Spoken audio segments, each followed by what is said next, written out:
जब कांग्रेस दिल्ली में थी तो वो ईडी या सीबीआई लगाती थी अपनी विपक्षी पार्टियों पे, और उसी रास्ते पे आज भारतीय जनता पार्टी चल रही है। और वो तो महाराष्ट्र में तो स्वीकार कर लिया उन्होंने, ईडी सरकार है। महाराष्ट्र में तो स्वीकार कर लिया ईडी सरकार है।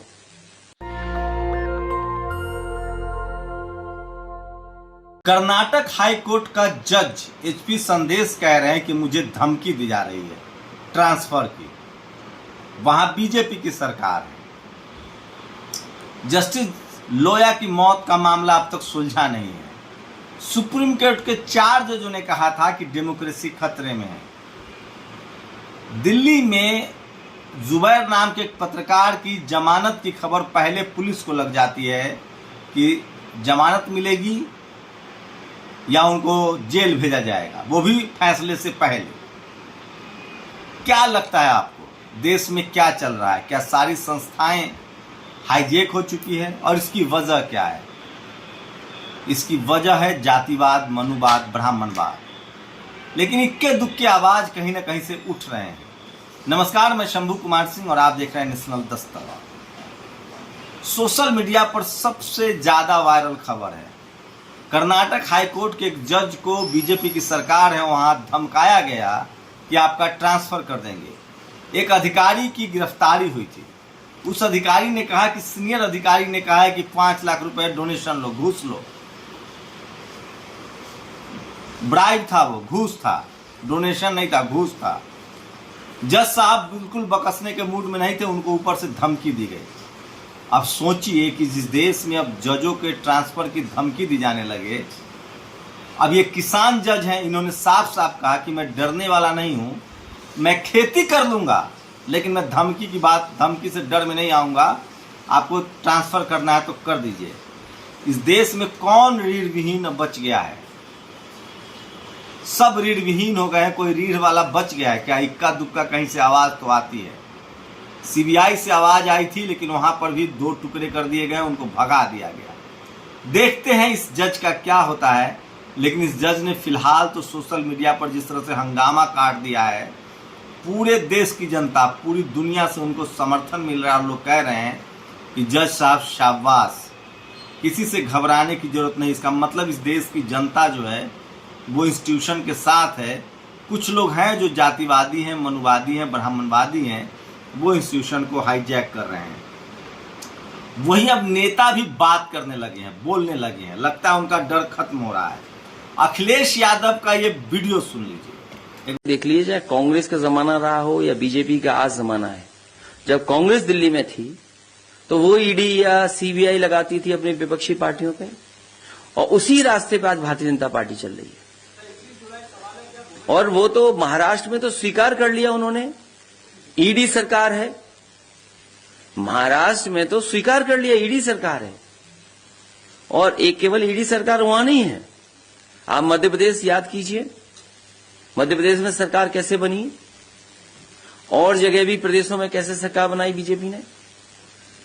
अब क्योंकि हम लोग समाजवादी लोग चुनाव हार गए, क्या बड़े पैमाने पर बेईमानी अधिकारियों ने की थी चुनाव में, क्या नहीं की थी? अगर आज हम कहें पॉलिटिकल एज ए पार्टी के हमारे वोट काटे गए, तो वो ये इलेक्शन कमीशन कहेगा कि आपकी जिम्मेदारी थी। लेकिन बड़े पैमाने पर समाजवादी पार्टी के वोटरों को चिन्हित कर करके काटा था। इन एजेंसियों का, इन संस्थाओं का दुरुपयोग भारतीय जनता पार्टी कर रही है। बस सुन लीजिए, 1 मिनट का वीडियो है। वो साफ साफ कह रहे हैं कि जब कांग्रेस दिल्ली में थी तो अपने विपक्ष के पीछे ईडी सीबीआई लगाती थी, उसी रास्ते पर भाजपा है। मैं बार बार कह रहा हूं कि SC ST OBC माइनॉरिटी के नेताओं को किस तरह से कांग्रेस ने परेशान किया था।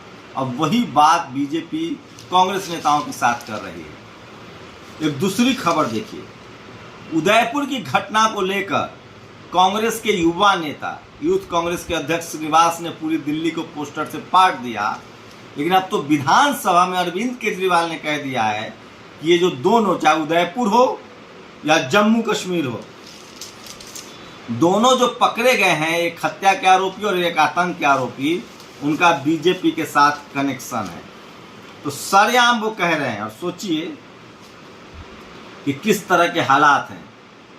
लेकिन उससे भी बड़ी और भयानक खबर देखिए, किस तरह से जी न्यूज के एक एंकर जो फेक न्यूज चलाता है, जी न्यूज ये सब करने में मास्टर है, जे न्यू वाला भी मामला उसी ने तुल दिया था। कहाँ की ईंट कहाँ का रोड़ा, भानुमति का कुरवा जोड़ा। फर्जी खबर। इस देश में तमाम लालू यादव, मायावती, अखिलेश यादव, शिबू सोरेन, हेमंत सोरेन जैसे नेताओं को बदनाम किया जाता रहा। SC ST OBC माइनॉरिटी के लोग खीरा चोरी के आरोप में जेल में बंद होते हैं और हीरा चोरी करने वाला माल्या, संदेशरा, मोदी जैसे लोग विदेश भाग जाते हैं। उसी तरह से राजनीति में भी तमाम बड़े जो भस्मासुर हैं, तमाम बड़े जो लोग हैं, जो तमाम काले कारनामे करते हैं, वो सुरक्षित रहते हैं और SC ST OBC माइनॉरिटी के नेताओं को मीडिया के जरिए फंसाया जाता है। ये वीडियो भी उसी का सबूत है। किस तरह से जब पुलिस गिरफ्तार करने गई, बीजेपी से एक चीज़ तो सीखनी पड़ेगी कि बग्गा हो या रोहित हो, बीजेपी अपने लोगों के लिए बहुत सचेत है और उसको बचाती है।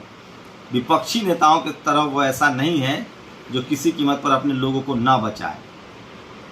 लेकिन सारा देश की नज़र, आज सारे देश की नज़र जो है वो सिर्फ और सिर्फ कर्नाटक के जज साहब पर है, जिन्होंने सरेआम धमकी को नकार दिया है और कहा है कि न तो मैं किसी से डरने वाला हूँ, न झुकने वाला हूँ, मैं किसान हूँ और मैं जाके मेहनत मजदूरी कर लूँगा, लेकिन मैं इनसे झुकूंगा नहीं। एक भयानक वीडियो सोशल मीडिया पर वायरल हो रहा है। ये मूसेवाला का कत्ल का वीडियो है। स्क्रीनशॉट देखिए, मैं वीडियो नहीं दिखा सकता हूँ, लेकिन मैं इसलिए दिखा रहा हूँ कि सोचिए, आप कल्पना कीजिए कि अगर ये मूसेवाला के हत्यारे अगर मुसलमान होते तो इस देश के सारे मुसलमानों को, पिछड़ा दलित आदिवासी होता तो सारे पिछड़े दलित आदिवासियों को कटघरे में खड़ा कर दिया जाता। ये कौन लोग हैं जो सरेआम हथियार लहरा रहे हैं, हम स्क्रीनशॉट दिखा रहे हैं। तो सोचिए किस तरह के इस देश में कानून व्यवस्था है और किस तरह के हालात बना दिए गए हैं। कोई किसी से नहीं डर रहा है। जिसके हाथ में सरकार है, जो सत्ता पक्ष के लोग हैं, वो कुछ भी करने के लिए तैयार हैं। बस दोषी इस देश में SC ST OBC और माइनॉरिटी के लोग हैं।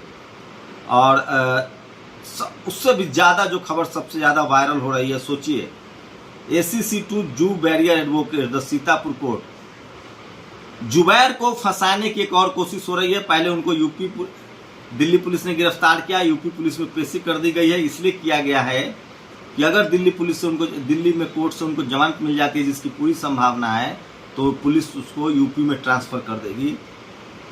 उसके बाद आप झेलते रहिए। और बिहार में एक अलग खेल चल रहा है। मिथिलांचल के जो ब्राह्मण हैं वो अलग राज्य की मांग कर रहे हैं। सरकार को अलग देश ही दे देना चाहिए। तमाम तरह की इस तरह की प्रतिक्रियाएं आ रही लोगों की। और तीसरी बड़ी खबर देखिए, बुलडोजर लगातार चल रहा है, लेकिन बड़े बड़े धन्ना सेठों पर नहीं, मनुवादी, जातिवादी, ब्राह्मणवादियों पर नहीं, सिर्फ मुसलमानों पर। अब यूपी के सहारनपुर में ये एक मुस्लिम नेता का घर तोड़ा जा रहा है। तो ये भी सोशल मीडिया पर सबसे ज़्यादा वायरल खबर है जो मैं आपको बता रहा हूँ। और सबसे ज़्यादा जज साहब की तारीफ हो रही है। आज रामविलास पासवान की लोग जयंती मना रहे हैं, वहीं राजद का स्थापना दिवस है। रामविलास पासवान का एक वीडियो देखिए जिसमें वो कह रहे हैं कि इस देश में मनुवाद से लड़ने वाला अगर कोई है, ब्राह्मणवाद से लड़ने वाला है, तो वो लालू यादव सबसे मजबूत नेता है। आज राजद का स्थापना दिवस है, रामविलास पासवान जी की जयंती है। पूरा देश, पूरी दुनिया में उनको चाहने वाले लोग याद कर रहे हैं। रामविलास पासवान ने जिस तरह के हालात में राजनीति की, समाज को जिस तरह से उन्होंने सोशल कंट्रीब्यूशन किया, तो ऐसे SC ST OBC माइनॉरिटी के नए लीडरशिप की ज़रूरत है, जो लोगों के दर्द को समझे, सोशल जस्टिस की लड़ाई को समझे। तभी जाके इस देश में कुछ बात बनेगी। नहीं तो जो सेकेंड लीडरशिप है, शायद उससे लोगों को बहुत शिकायतें हैं। और जिस तरह के हालात हैं, ऐसे में सवाल होता है कि क्या कोई और लालू यादव निकलेगा घर से। तो ये वो तमाम तस्वीरें थी। और अंत में ये तस्वीर देखिए, बहुजन इंटेलेक्चुअल्स और बहुजन के जो तमाम सोशल एक्टिविस्ट हैं, तमाम इंटेलेक्चुअल्स हैं, जो तमाम सोशल मीडिया के जरिए जो सामाजिक चेतना का कार्यक्रम हो रहा है, उसका असर भी दिख रहा है। और अब लोग दहेज कर्मकांड छोड़ के बौद्धिक रीति रिवाज से शादी भी कर रहे हैं। तो इस तरह की तस्वीरें भी सोशल मीडिया पर वायरल है। मेरी लगातार कोशिश होती है कि आपको दिखाया जाए। और आज मैं बिहार में था। बिहार में ग्रामीण इलाकों में गया, वहाँ की मैंने कुछ तस्वीरें आपको दिखाई है। बच्चों के साथ लोग अपने चंदे से पैसा जमा करके छोटे छोटे स्कूल बना रहे हैं ताकि SC ST OBC माइनॉरिटी के बच्चे हैं, जो गरीब बच्चे हैं, वो पढ़ाई कर सकें। ये सेल्फी देखिए मेरा 3, और उसके बाद इस स्कूल की पूरी खबर भी दिखाऊंगा। हिंदू कॉलेज के प्रोफेसर डॉक्टर रतन लाल भी उस कार्यक्रम में शिरकत हुए थे। एक बड़ी योजना है लोगों की, अगर योजना सफल होती है तो इस देश में बहुत सारे स्कूल खुल जाएंगे जिसकी बहुजनों की बहुत ज़रूरत है। तो जज साहब कितना क्रेज़ दिखाते हैं, कितना हिम्मत दिखाते हैं, उस पर नज़र रहेगी। और जी न्यूज़ के पत्रकार के लिए जिस तरह से टीवी और अखबार छाती पीट रहा है, अगर बहुजनों को अपने पत्रकारों को भी बचाना पड़ेगा। उनके साथ सत्ता है, पुलिस है जो उनको बचा रही है, जो फेक न्यूज़ फैलाते हैं, जो बहुजन मीडिया के पत्रकार हैं, जो आपके तक सच लाते हैं, उनके साथ आपको खड़ा होना पड़ेगा। आप लोग अपनी प्रतिक्रिया जरूर दीजिए। शुक्रिया। नेशनल दस्तक की आपसे गुजारिश है कि अगर इसको बचाना चाहते हैं तो नेशनल दस्तक को सब्सक्राइब करने के लिए रेड कलर के सब्सक्राइब बटन को दबाएं, फिर बेल आइकन की घंटी दबाएं। नेशनल दस्तक को बचाने के लिए बहुत जरूरी है कि हर खबर को शेयर करें, लाइक करें, कमेंट जरूर करें।